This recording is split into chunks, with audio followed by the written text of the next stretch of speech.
Olá, investidor, seja muito bem-vindo a mais um Visão Técnica, o seu programa semanal de análise técnica aqui da Infomoney TV. Eu sou o Thiago Salomão e recebo hoje aqui nos estúdios da Infomoney Danilo Zanini, ele que é analista técnico da XP Investimentos. Ele vai fazer uma análise do Ibovespa, que fechou esse mês de julho com uma alta impressionante, acho que a alta chegou, até anotei aqui no celular, alta de 11% nesse mês de julho. Foi o melhor mês desde março, né, quando começou aquele rally do impeachment. Chegamos à 7ª semana consecutiva de alta do Ibovespa. Fechou bem essa sexta-feira, mas já ainda está numa zona de resistência. Isso o Danilo vai mostrar também a análise de dólar, das blue chips. E no último bloco, vale a pena ficar ligado até o final, o Danilo vai mostrar as ações não convencionais, né? O Danilo falou que é hora de comprar ações, mas aquelas ações fora do Ibovespa. Ele vai mostrar quais são as ações que ele está de olho. Bom, Danilo, primeiramente, muito obrigado pela sua presença, sempre um prazer recebê-lo aqui. Vamos começar com o Ibovespa? A gente viu, tá vendo aí, o Ibovespa fechou em 57.308, uma boa alta, mas a gente continua numa região de resistência, né? É isso aí. Antes de mais nada, boa tarde, Salomão, muito boa tarde a todos os telespectadores aqui no site da Infomoney.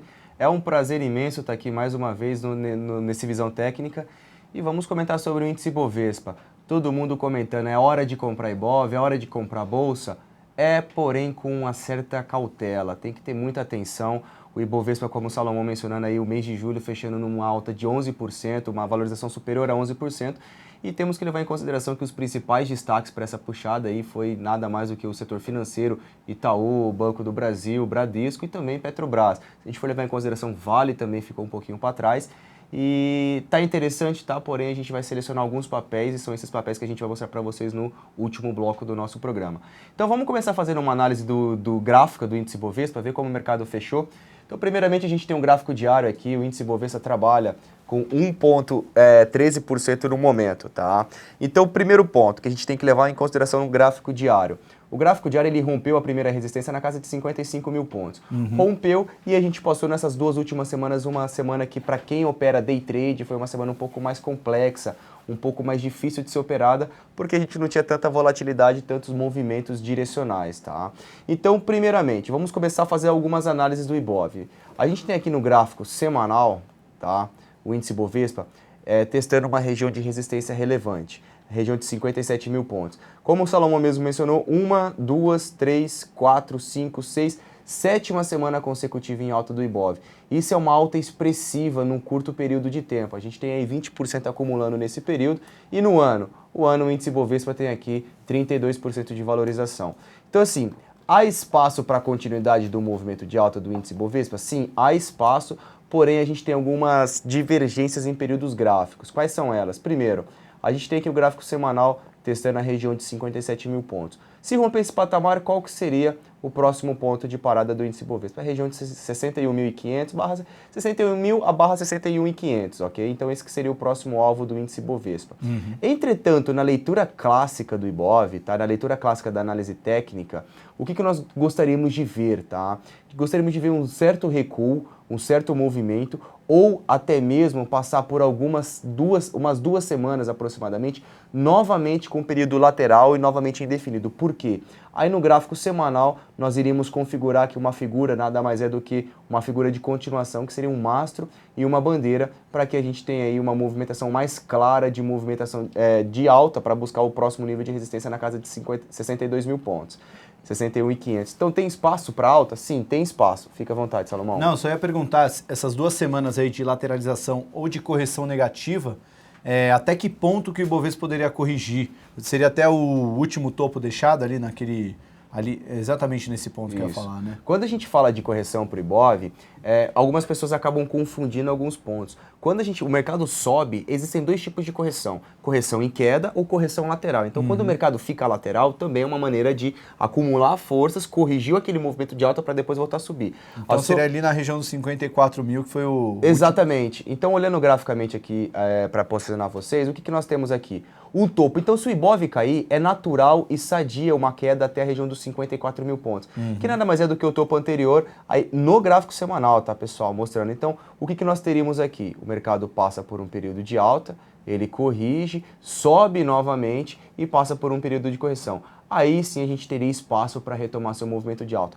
Caso ele não venha cair até os 54 mil pontos, o que eu vejo que seria natural para o índice Bovespa? Ficar na semana que vem novamente neutra, tá? Novamente neutra, mais uma semana neutra, e lá para o início da segunda quinzena do mês de agosto, e sim o mercado romper aqui os patamares de 57.500, aí sim ele teria um pouco mais, um alvo um pouco mais claro para buscar os 61.500 pontos barra 61 mil pontos. Então, dois cenários, correção até 54 mil é natural, é sadio, ou passar por um período lateral nesses pontos. Danilo, e se o mercado continuar subindo nas próximas semanas e nos próximos pregões? É natural? É. Porém, eu acho que seria válido, Salomão, a gente olhar alguns papéis com um pouco mais de cuidado, tá? Então, como você mesmo mencionou, são 7 pregões consecutivos. Isso não impede que o Ibov faça 10 semanas consecutivas de alta, tá? Isso tem que deixar bem claro. Porém, alguns papéis existem riscos elevados e um risco um pouco maior do que o convencional. Um exemplo, se você olhar os bancos, Itaú, Bradesco, Banco do Brasil está um pouquinho atrasado, mas todos esses bancos já estão batendo no seu topo histórico. Então, é natural que a gente tenha, que o mercado como um todo tenha uma pressão vendedora ali e que faça o mercado se segurar. O que seria natural? Os bancos passar por um período de consolidação, principalmente Bradesco e Itaú. O Banco do Brasil tem como subir um pouquinho mais, que ainda não atingiu o seu topo histórico. Consolidou uma semana ali, aí sim rompeu o topo histórico, a gente fica um pouco mais confortável para falar assim, não, agora o Ibov tem espaço para continuar seu movimento. Até porque para o Ibov seguir o movimento, os bancos têm que subir, porque tem a maior participação, né? Exatamente. E acaba, bem o que você falou, dá para subir 10 semanas consecutivas? Dá, mas é que fica mais difícil atrair quem não entrou no game ainda. Exatamente. Num momento como agora, do que vai ter muito mais gente a fim de vender e embolsar o lucro do que comprar e tentar embolsar até 61 mil pontos. Então, é natural ver uma correção, mas que não veio até agora, né? Exatamente. A gente até estava olhando lá na redação, acho que o dia 18 de julho foi quando fez a máxima do mês, e dali para cá o Ibovespa teimou a tentar romper 57 mil pontos, onde você está passando até o mouse aí, que fica claro que o mercado teve muita dificuldade de romper essa região, né? Exato. Então, a gente já passou por um movimento meio lateral, mas deve perdurar um pouquinho mais antes de buscar os 61 mil pontos. Quer dizer, espero eu, porque tá meio esticado mesmo, né? Essas 7 semanas. Né? É isso que a gente tem que ter um pouco de cuidado, porque assim, ó, o semanal, de uma certa maneira, tá um pouco esticado. Porém, olha o diário como é importante esse nível de correção. Querendo ou não, é uma correção dentro do gráfico diário. E a minha média de 21 períodos, ela começa a se aproximar dos preços. Então, de uma certa maneira, o mercado acumula forças aqui e, de uma certa maneira, também tem uma musculatura para ele continuar subindo. Se eventualmente o mercado continuar subindo, qual que seria a data ideal? Lá para terça, quarta-feira da semana que vem. Um ponto que me chama muita atenção e que eu particularmente gosto, hoje é o último dia do mês, tá? Se a gente colocar o gráfico mensal do índice Bovespa, deixa eu só limpar aqui para poder fazer uma análise um pouco mais clara. Se a gente colocar o gráfico mensal do índice Bovespa, nós temos aqui uma movimentação interessante, tá? Que nada mais é do que um pivô de alta. Então perceba que a gente não teve essa movimentação desde quando iniciamos esse processo de queda que o mercado teve aqui do subprime, tá? Lá desde a crise de 2008, início de 2009. Então, o que começa a me despertar a atenção para o índice Bovespa é esse movimento. Sobe, corrige até a minha média e ele me rompe a cabeça do pivô, sinalizando uma movimentação mais clara. Então, o que eu vejo? O Ibov, de uma certa maneira, ele está tentando mudar aqui toda a sua estrutura da sua tendência de baixa. Reverteu? Não. Ainda é muito cedo e é bem prematuro a gente falar. Então, sim, pelo mensal, ele tem espaço para continuar seu movimento de alta. E perceba que o mensal, ele rompe uma resistência importante, ele fecha acima dos patamares de 56 mil pontos. Se for levar em consideração o mensal, qual que é o próximo ponto de parada? 61 mil pontos, ponto. Então, assim, o mensal ele me aponta que tem espaço para continuar até os 61 mil pontos.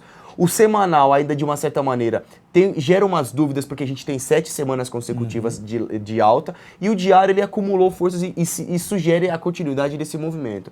Então, o que eu vejo desses pontos? Tá? Então, quando a gente olha um mais longo e um mais curto apontando para cima, e o intermediário, de uma certa maneira, ainda vai, não vai, será que vai corrigir, será que não vai corrigir? Então, o que eu vejo? Que há possibilidades da gente poder trabalhar a compra sim. Porém, uma das coisas que a gente viu muito em reportagens, muitos analistas comentando, entre outros pontos do mercado, é o quê? O Ibov, eu acredito sim, ô Salomão, sem querer entrar nessa parte de economia, sem entrar nessa parte pra gente não mudar o foco do programa. Mas assim, o mercado está passando por um processo de mudança, a economia do país está passando por um processo de mudança, e eu vejo que isso é um ponto muito positivo para o mercado. Eu acredito que um país como todo a máquina pública como todo é uma empresa. Então uma empresa que controla os seus gastos, quer a sua receita e consequentemente ele vai fazer por prosperar e crescimento, isolando a parte de corrupção que todo mundo sabe, enfim. Então eu vejo assim, o país tem um crescimento próspero, eu acredito que o mercado vai subir, mas não é por causa disso que eu falo assim, o Ibov vai subir, eu sou otimista com bolsa, ponto. Danilo é otimista com bolsa, mas não é só porque eu sou otimista com bolsa que eu falo assim, então pega todo o seu dinheiro, aloca na bolsa, compra os papéis blue chips, senta em cima da mão e não faz mais nada. Para mim isso é uma postura não muito sadia dentro do mercado financeiro, tá? Então eu vejo que alguns papéis tendem a se performar. Alguns exemplos, a gente vai falar isso detalhadamente no último programa, tá? Mas assim, bancos como um todo subiram, mas a gente já tem que ter um pouco de cuidado. São os responsáveis por essa puxada de 11% no mês. Eu acho que a conclusão disso tudo, né, Danilo, é que por mais que a gente tenha argumentos favoráveis para comprar, o movimento é esticado demais para recomendar uma compra nesse momento, né? Acho que a alta que a gente teve, né, se pegar principalmente desde o começo do ano, 31% de alta, quem diria no começo do ano que a bolsa ia ter uma alta tão forte dessa, né? Eu acho que, então pelo menos para a Ibovespa, acho que para quem está posicionado, o alvo de 61 mil pontos é bem interessante. Seria um ponto ali que o mercado pode buscar ali nas próximas semanas sem respirar no semanal. Pode buscar ali. Para quem está de fora, melhor aguardar uma lateralização, uma correção antes de ir embora, né? Porque não necessariamente esperar. Dá para comprar, porém papéis não diretamente como Petro, bancos. Eu acho que quando a gente fala de comprar bolsa, o que vem na cabeça dos investidores, e principalmente os investidores iniciantes em bolsa, é o quê? Petro, Vale, Itaú, Bradesco e Banco do Brasil, ponto. Dá para comprar bolsa? Eu sou comprador de bolsa, tem vários papéis que estão atrativos para a gente comprar bolsa, porém, cuidado quando a gente fala, vou comprar bolsa, eu vou lá e aplico numa BOVA 11, eu vou comprar contrato de índice futuro, eu vou comprar Petrobras. Eu acho que seria uma postura, dá para comprar? Dá. Como o Vale deu oportunidades durante essa semana que subiu, que não tinha subido junto com os outros bancos. Então, assim, tem. Eu acredito que é compra de bolsa? Sim, é compra de bolsa. Porém, cuidado em selecionar os ativos que a gente vai surfar. Legal. Bom, antes de fechar esse bloco, só vamos dar uma olhada rápida no dólar, só para fechar nesse bloco já dólar, e no próximo a gente olha as blue chips. Antes da gente olhar dólar, rapidinho, só um recadinho. Hoje é o último dia de negociação do contrato Q, que é o contrato agosto, tá? A gente começou hoje já a negociar o contrato setembro, que é a letra U. Então, para quem negocia o dólar cheio é o DOLU16 e o mini dólar é o WDOU16, que a gente vai negociar até o último dia útil de agosto, que é o mês que vai entrar agora, tá certo? Então, vamos lá. Primeiramente, o que a gente tem aqui? O dólar trabalha dentro de uma consolidação muito grande. Como o índice Bovespa está consolidando na sua resistência, o dólar está consolidando aqui na região de suporte. Então, o que foi definido? Essa região aqui era a região de 3.240, 3.250 no contrato antigo. Como a gente está no contrato perpétuo e ele já olha o contrato setembro, então, suporte 3.260, resistência 3.340. Para mim, essa é uma grande consolidação. O dólar tem espaço para uma movimentação direcional? Tem, a partir do momento em que ele romper um desses primeiros níveis. Então, primeiro ponto, rompeu 3.340, o próximo ponto de parada ficaria no topo prévio aqui na casa de 3.430.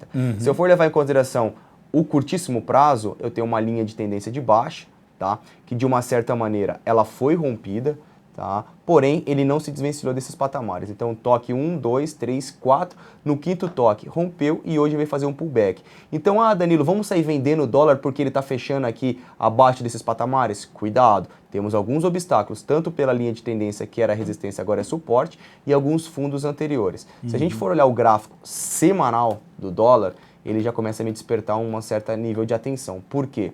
Porque o dólar ele tem aqui uma região importante, que perceba que o dólar ele tem o menor fechamento semanal, tá, do ano. Então, esse fechamento semanal, ele está abaixo de todas as estruturas. Então, o fechamento é muito importante. E no semanal ele também está segurando em cima da média de 200 períodos. Então, não dá para fazer muita coisa agora em cima do dólar, né? Teria que esperar uma uma confirmação, né? Isso. Ou perde esses 3,262, Exato. ou rompe para cima. Exatamente. Qual era o patamar para cima? Aqui é a região de 3,340. Tá? Então, ou para cima no 3,340 ou para baixo no 3,262, né? O rompimento de uma dessas extremidades, o dólar tem espaço claro para ter movimentos direcionais. Até lá, são movimentos curtos, ainda mais para quem está fazendo day trade. São alvos menores e quando a gente tinha uma volatilidade maior, era como, vamos traçar alvos quantos? 15 pontos, 20 pontos. Beleza, agora os alvos acabam sendo menores. Não estou mencionando que não tem alvos, igual hoje o Alisson dentro da Arena no Investidor pegou trade do dólar que ele vendeu na casa de 3,310 e levou até 85. Então ele pegou mais de 25 pontos numa operação como essa. Mas foi um dia atípico, vencimento e rolagem de contrato. Mas assim, para quem opera um contrato de dólar normal, tem que se adaptar às mudanças do mercado. As oscilações estão menores. Então a gente tem que traçar alvos menores e ter um pouco de cuidado para poder surfar esses movimentos. Então rompendo 3,340 tem espaço para buscar 3,430 e perdendo a região de 3,260 tem espaço para buscar o 3,200 que seria aí a região de 3,20 no à vista. Legal. Bom, vamos dar um intervalo rápido nesse primeiro bloco. Na volta o Danilo Zanini vai analisar as blue chips e no terceiro bloco a gente olha as ações fora do radar que o Danilo já falou que é a hora de comprar. Fique ligado.